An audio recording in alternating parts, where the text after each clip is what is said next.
Վերջին 7 տարիները առհասարակ Հայաստանի Հանրապետության համար ամենախորքային փոփոխությունների եւ փորձառությունների շրջանն էր, հատկապես անվտանգային առումով քաղաքացին այլևս ոչ մի երաշխիք չունի եւ այն մեխանիզմները, որոնք չակերտավոր ասած մշակվում են այդ երաշխիքները ապահովելու համար, մեղմ ասած անարդյունավետ են, հատկապես քաղաքացին իր կյանքի որակի վրա է դա զգում, սկսած տնտեսական առումներից մինչեւ ամենահասարակը արժանապատիվ ապրելու համար, ըստ իս վերջին 7 տարիների ընթացքում հատկապես, եթե վերցնենք մեր Գորիսի տարածաշրջանի համար,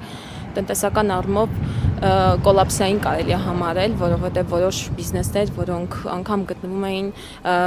միջազգային նշանակություն ունեցող այն ճանապարհի վրա, այլևս իրենց տնտեսական նշանակությունը ցավոք կորցրել են ու փակման եզրին են գտնվում։